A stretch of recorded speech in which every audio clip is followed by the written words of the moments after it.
दोस्तों, हमारे पड़ोसी देश पाकिस्तान के बारे में तो ये दुनिया जानती है कि वहाँ मिलिट्री की इजाजत के बिना एक पत्ता भी नहीं हिलता और वहाँ पर कई बार सेना सरकार का तख्ता पलट कर चुकी है।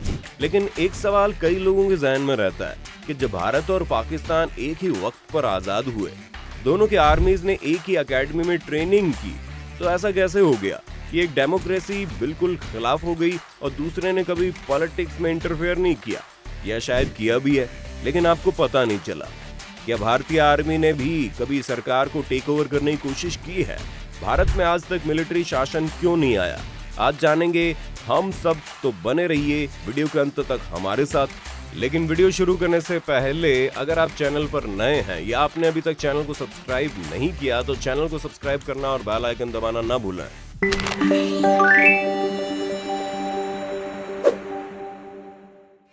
वैसे तो जब लोगों से सवाल पूछा जाता है कि इंडिया में आज तक सेना ने तख्ता पलट क्यों नहीं किया, तो कई लोग भारत के पहले सेना अध्यक्ष जनरल कारियाप्पा का बयान सामने रख देते हैं, जिसमें उन्होंने अपने जवानों से कहा था कि राजनीति एक जहर है, उससे दूर ही रहें। लेकिन पॉलिटिक्स और पावर का खेल इतना सिंपल नहीं होता जितना लोग उसे समझते हैं। इसलिए अगर आपको एक इन डेप्थ एक्सप्लेनेशन चाहिए तो वीडियो में बने रहिए, वरना बस आप ये मानकर भी खुश रह सकते हैं कि इंडियन आर्मी बहुत डिसिप्लिन्ड है, इसलिए उन्होंने कभी सरकार के काम में दखल नहीं दिया।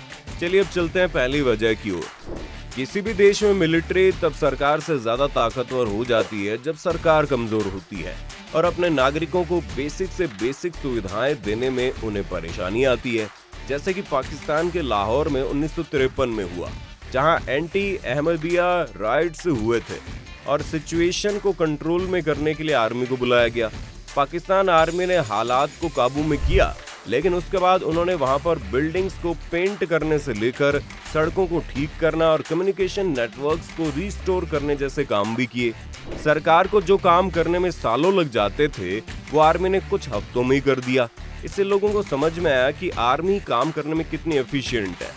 इसी के साथ साथ पाकिस्तान की पॉलिटिकल क्लास में एक अजीब सा अनबैलेंस था। पाकिस्तान बनने से पहले मुस्लिम लीग ने अविभाजित भारत में कोई सरकार नहीं चलाई थी, जबकि कांग्रेस को सरकार चलाने का एक्सपीरियंस था। मुस्लिम लीग अपने फैसलों के लिए पूरी तरह से मोहम्मद अली जिन्ना पर डिपेंडेंट थी और 1948 में जिन्ना की मौत के बाद जैसे पाकिस्तान की पॉलिटिकल क्लास अनाथ हो गई और आपस में लड़ने लगी। ऊपर से पाकिस्तान के पास खुद को संभालने के लिए कोई स्ट्रक्चर नहीं था। विभाजन के बाद पाकिस्तान के पास सिर्फ 150 सिविल सर्वेंट्स थे, जबकि भारत के पास 1400। इसके अलावा पाकिस्तान के पास अविभाजित भारत की 23% जमीन थी, लेकिन सिर्फ 17% फाइनेंशियल एसेट्स। कराची को छोड़कर जितने भी बड़े बड़े इंडस्ट्री रिच शहर वो सब भारत के हिस्से में आ गए थे, जिसकी वजह से उनके पास कोई टैक्स इनकम भी नहीं थी और पाकिस्तान के पास अपनी कैपिटल तक भी नहीं थी। इसके अलावा पाकिस्तान को हमेशा से ये डर लगा रहता था कि भारत उन पर हमला कर सकता है, जिस वजह से उन्होंने अपने शुरुआती सालों में अपने बजट का 70% हिस्सा आर्मी को दिया, जबकि भारत ने आर्मी को शुरुआत में बिल्कुल प्रायोरिटीज नहीं दी और अपने लोगों को गरीबी से उभारने से लेकर अपने फूड प्रोडक्शन को बढ़ाने और सिटीजन्स को एजुकेट करने में अपना पैसा लगाया। वहीं पाकिस्तान हर तरफ से एक बड़े भंवर में फंसता जा रहा था। कम टैक्स इनकम से लेकर फूड शॉर्टेज और पॉलिटिकल इंस्टेबिलिटी, वो भी ऐसी जिसमें अगले 9 साल में पाकिस्तान में 4 प्रधानमंत्री और 4 गवर्नर जनरल बदले। हमें ये नहीं भूलना चाहिए कि 1957 तक पाकिस्तान के पास अपना संविधान भी नहीं था, जिसने और कई तरह की मुश्किलें भी खड़ी की। पाकिस्तान आर्मी की पावर को वहां के पंजाबी डोमिनेंस ने काफी बढ़ाया। विभाजन से पहले ब्रिटिश इंडियन आर्मी में करीब 60% पंजाबी सोल्जर्स और ऑफिसर्स थे।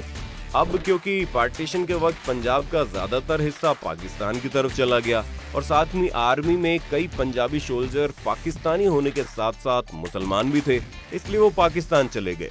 अब हाल ये था कि जहां भारत में पंजाबियों की पॉपुलेशन 5% थी, यहाँ की आर्मी में ये रिप्रेजेंटेशन घटकर 32% हो गई और वहीं दूसरी ओर पाकिस्तान में जहां पंजाबी जनसंख्या 25% थी, वहां पर आर्मी में उनका रिप्रेजेंटेशन 72% हो गया। और ये सब वेस्ट पाकिस्तान में था। ईस्ट पाकिस्तान जहां पर 55% पाकिस्तानी जनसंख्या रहती थी, वहाँ की आर्मी में रिप्रेजेंटेशन 5% से भी कम थी, जो आगे चलकर एक बड़े टकराव की वजह भी बना। एक ग्रुप की आर्मी में डोमिनेंस का मतलब होता है आर्मी में एक ही तरह के मत का चलना, जो आर्मी को स्ट्रांग तो बनाता है लेकिन कभी कभी अटका और भटका भी सकता है। भारत ने आर्मी को डाइवर्स करने के लिए काफी स्टेप लिए और साथ ही यहाँ के रिलीजियस और कास्ट डाइवर्सिटी हमारे काम आई। हाँ, यहाँ पर 32% आर्मी के जवान पंजाबी जरूर थे, लेकिन उनमें से 18% ही सिख थे और बाकी 14% हिंदू। सिख सोल्जर्स में से 75% जट सिख सोल्जर थे और 25% रामदासी या मजहबी सिख। इसके अलावा इंडियन इन्फेंट्री में 20% गोरखा रेजिमेंट के जवान भी थे। यानी इंडियन आर्मी एक डाइवर्स आर्मी थी जिसमें कई तरह के मतों वाले लोग थे। हाँ, ऐसा जरूर है कि फिर भी इंडियन आर्मी के ज्यादातर हाई रैंकिंग ऑफिशियल पंजाबी थे और ताकि इंडियन आर्मी पर पंजाबी डोमिनेंस ना हो, भारतीय सरकार ने डिसाइड किया कि जो चीफ और आर्मी स्टाफ होगा उसे इस डोमिनेंट कम्युनिटी से नहीं लिया जाएगा और 47 से 75 के बीच सिर्फ एक ही चीफ ऑफ आर्मी स्टाफ को पंजाब से लिया गया। भारतीय सरकार ने और भी छोटे छोटे कदम उठाए जिसने ये सुनिश्चित किया कि आर्मी सरकार के दायरे में रहकर काम करे। उस वक्त 3 मूर्ति भवन आर्मी चीफ का बंगला हुआ करता था, जिसे बदलकर प्रधानमंत्री आवास बना दिया गया। फिर आर्मी चीफ को कमांडर इन चीफ कहा जाता था, उसे बदलकर चीफ ऑफ आर्मी स्टाफ कर दिया गया और कमांडर इन चीफ का टाइटल राष्ट्रपति के पास चला गया। अब आर्मी, नेवी और एयरफोर्स तीनों ही फोर्स भारत के राष्ट्रपति के अंडर थी। इसी के साथ उस वक्त की भारत सरकार ने देश में भी इस तरह का माहौल नहीं बनने दिया कि आर्मी को मौका मिले। सरकार ने रिलीजियस बेस्ड इलेक्टोरल सीट्स को हटा दिया, वो रिजर्वेशन का प्रावधान लेकर आए और सबसे बड़ी बात, उन्होंने राज्यों को धर्म के आधार पर नहीं बल्कि भाषा के आधार पर बांटना शुरू किया, जिससे राज्य के अंदर के लोगों में सभी धर्मों को लेकर एक्सेप्टेंस हो।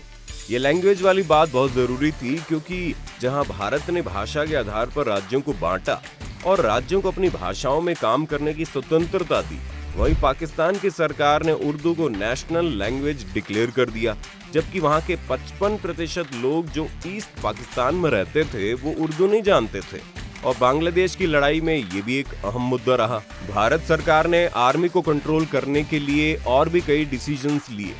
आजादी से पहले आर्मी के पास एक मिलिट्री फाइनेंस डिपार्टमेंट हुआ करता था जो मिलिट्री के सभी खर्चों को देखता था, लेकिन आजाद भारत में इसे बदल दिया गया और आर्मी के सारे एक्सपेंडिचर हो डिफेंस मिनिस्ट्री के अंडर लाए गए। इसके अलावा सरकार ने देश में पैरा मिलिट्री की फोर्स को भी बढ़ाया, जिससे कि आर्मी और सिविलियंस के बीच का कांटेक्ट काफी कम हो गया। बहुत से रिटायर्ड आर्मी चीफ्स जो सरकार में सर्व करने की मंशा रखते थे, उन्हें एम्बेसडर्स बनाकर कनाडा, श्रीलंका और या बाकी किसी देश भेज दिया जाता था।